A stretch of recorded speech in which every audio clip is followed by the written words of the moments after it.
Welcome to a Foxy Tech Tips tutorial on getting Gmail notifications on your Apple Watch. If you find this tutorial helpful, please consider subscribing to my channel and liking the video.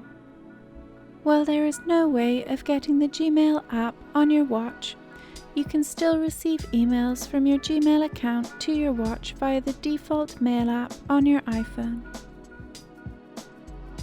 On your phone, open up the Settings app, scroll down to and open Mail.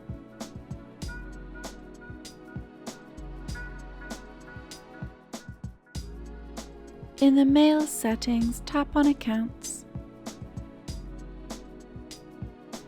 If your Gmail account is already connected here, then you can move on to the next step. If not, tap Add Account to add your Gmail account to the Mail app. Now open up the Watch app on your iPhone. Tap Notifications.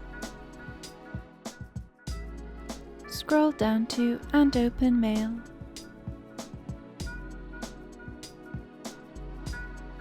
Select Gmail and then enable the option Show Alerts from Gmail.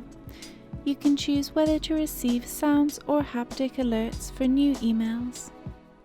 From now on, you will receive notifications on your Apple Watch when you get a new email to your Gmail account. And that draws an end to this tutorial. Please like the video if you found it helpful and subscribe to Foxy Tech Tips for more Apple Watch tips and tricks.